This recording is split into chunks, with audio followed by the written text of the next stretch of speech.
All right, so Montreal, Spain, France. Now you opened the business in Saudi. You're an active university lecturer in Paris. So I'm curious, how did you end up opening a business in the region? And how do you manage that while still being a professor in Paris? Well, thank you for asking that question. I actually get that question asked quite frequently. Why Saudi? Why now after Canada, after France? It seems like the different pieces of the puzzle are eventually coming together. I learned different things in different countries and the different experiences. And to be fully honest, when I was studying at McGill in Canada over 20 years ago, I did a concentration on religions and the three religions of the book. And of course, it came to absolutely no use over the past 20 years. But when you come to Saudi, having a good understanding of Islam as a culture and not just a religion makes a big difference.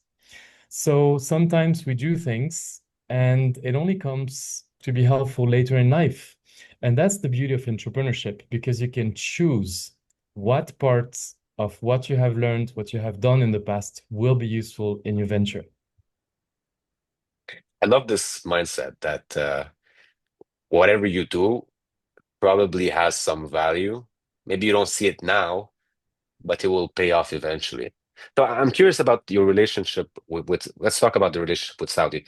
You understand the culture based on your education, but what are they getting out of you? Is it your European expertise that they're looking for, which we are blending with your understanding of the culture, which makes you unique? It's a very good question. To be honest, what I understand is that Saudis are looking for excellence in what they're doing. They are really building new projects in line with the Vision 2030, and they want to do it at a very excellent level. And that's something that I appreciate because throughout my career, I always wanted to work with the best, the experts, the people who know really what they're talking about.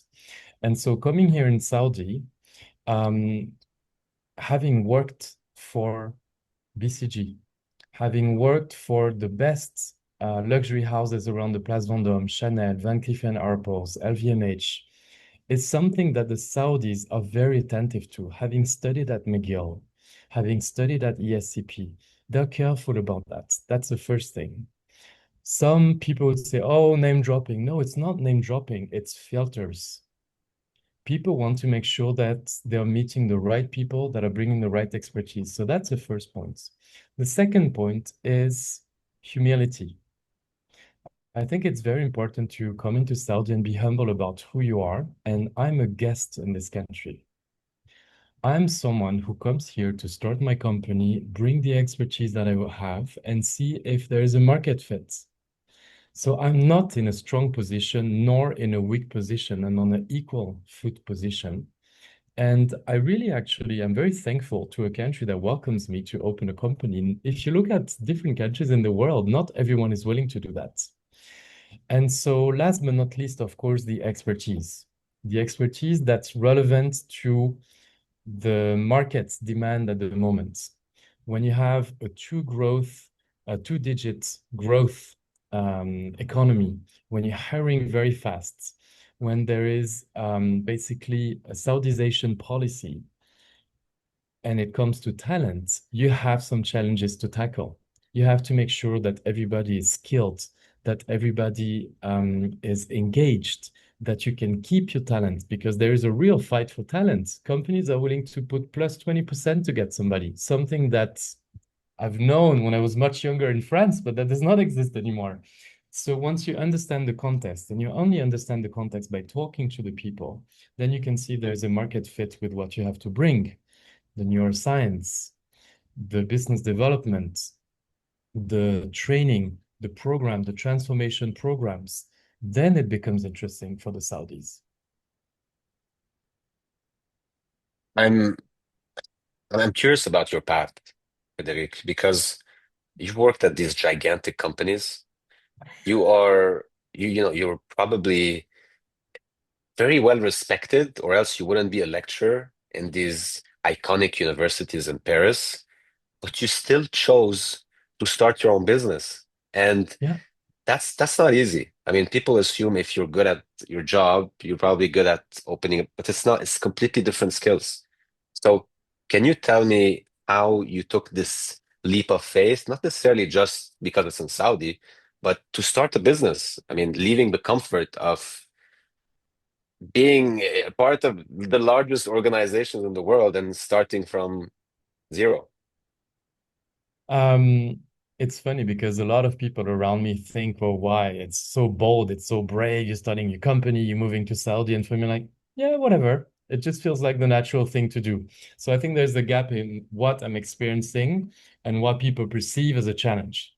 The reason why I wanted to start my own company is the freedom. The freedom to choose the people that I work with. And there is a French stand-up comedian who said, I only want to work with the people that I can have lunch with. That's the way I feel. I'm turning 45 in a few days.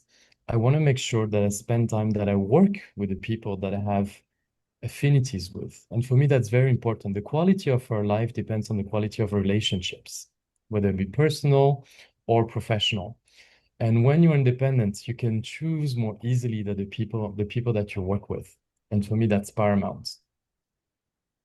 Well, first of all, happy birthday in advance. And and secondly, um, I want to talk about the company now. Like, I want to jump into what you're trying to build.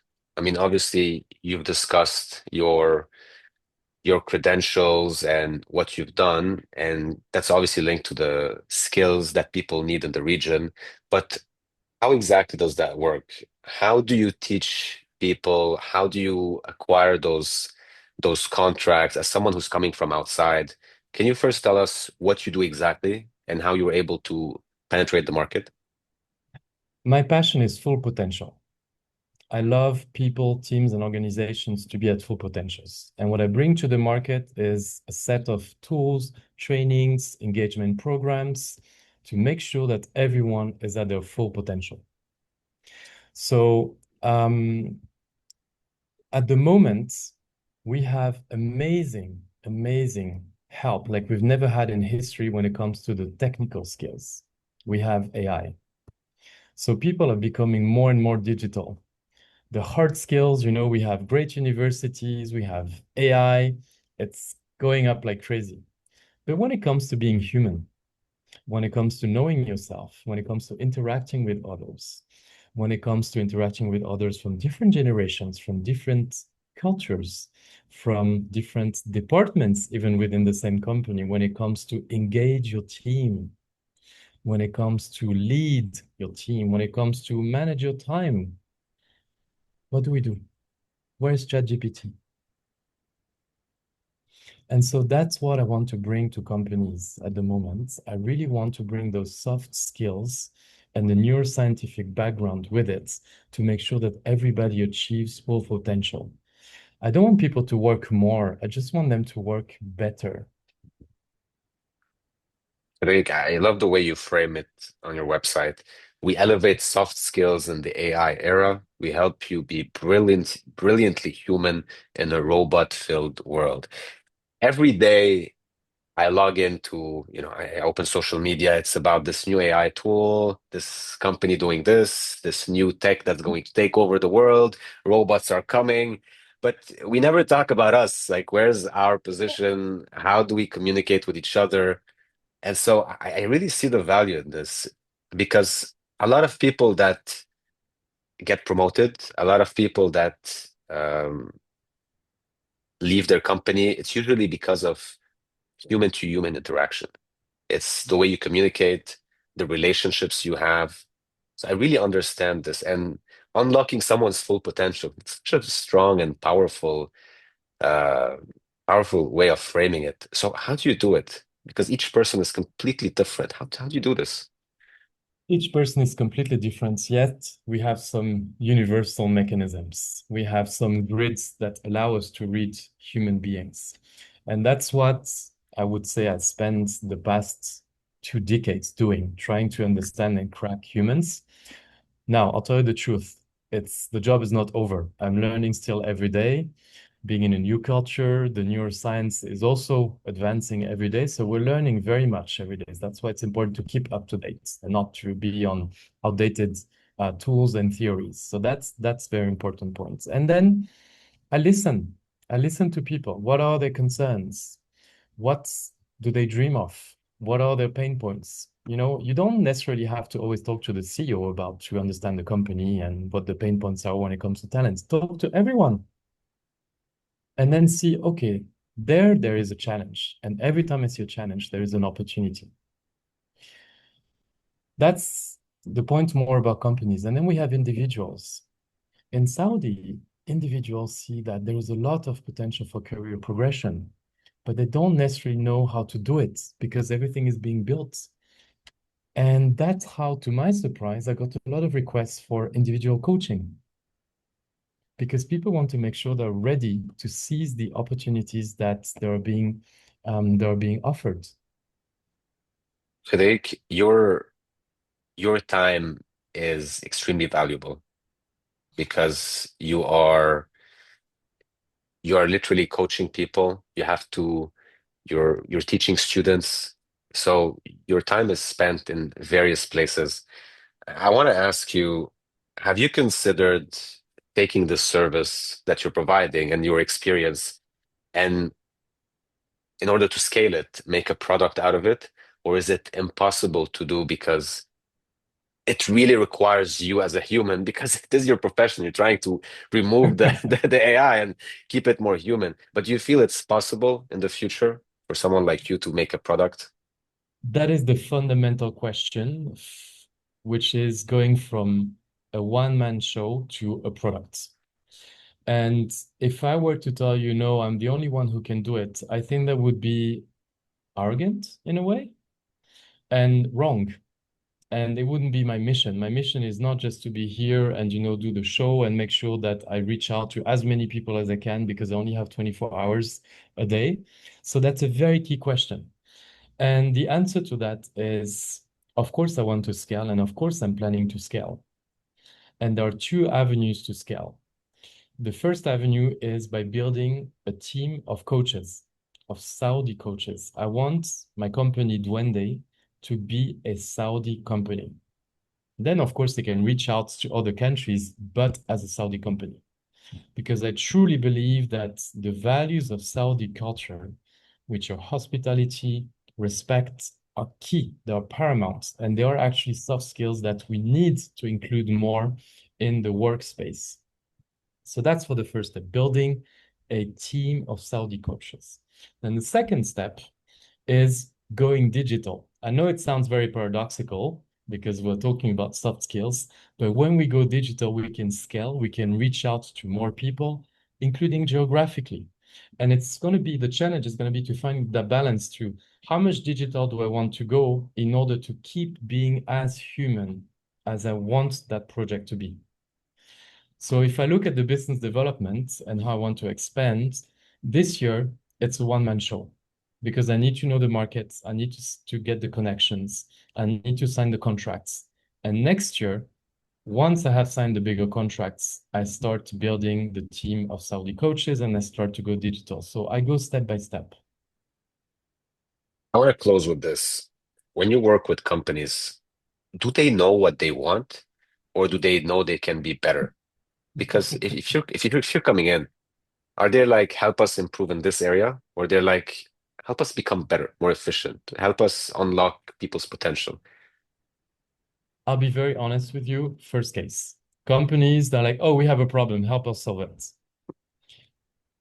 I hope at some point I want to meet the second type of company who's like, okay, we're doing super good, yet we want to anticipate the future. Companies come to somebody, they're willing to spend something because there is a problem, or either it's a problem in the present or they have identified the problem in the future. Yeah, I mean, it's, I feel like nowadays coaching is very widespread. There's a lot of different coaches, and I'll be honest with you, some of them get good reputation, some will get bad reputation because it's easy to just talk and in theories without expecting or seeing any practical results. But after having a conversation with you, I'm not going to talk about your credentials again, but after having a conversation with you, the answers that you've given, um, you're really giving me confidence that you really understand how to deal with people. And that's just by talking to you for 20 minutes. So I thank you so much for doing this. Thank you for your time. And I really, really enjoyed this conversation. Thank you, Antoine, for the quality of your questions and the quality of the conversation. I really appreciate. So